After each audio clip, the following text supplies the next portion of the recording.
Am I wrong for not apologizing for withholding financial support until my son passed his paternity test? I, 55 male, have 3 children. 2 girls and a boy. My son is my oldest and up until recently I thought he was a decent man.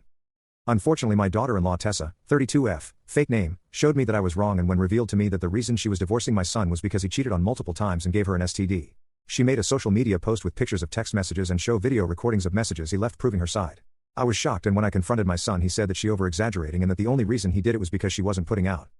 Tessa gave birth to their second child 7 months ago and their first child is 3 years old.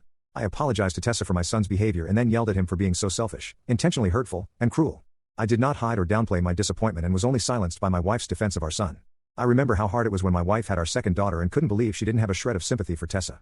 Tessa is a sweet and smart person and she didn't deserve what our son did.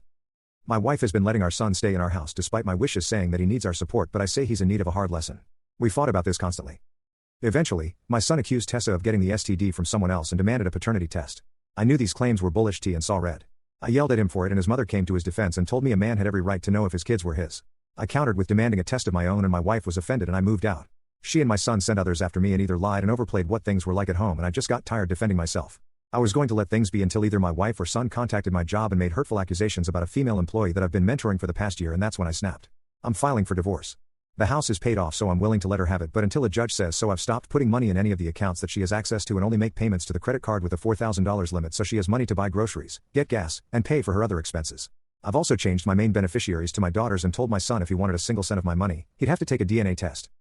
He later did and he passed, and I responded with an email acknowledgement that he was my son as well as a copy of re-updated will where he will receive 10% of my assets. My wife and son are demanding a public apology, but I don't feel like they deserve it. Am I wrong? Edit to add, just to be clear since people seem to be skipping over it but my wife called my job and accused one of my mentees of getting special treatment in exchange for special favors from me and other men in the company. She made such a big public stink that HR is investigating and my mentee is considering leaving due to the embarrassment and stress. Not to mention the damage to my own professional relationship.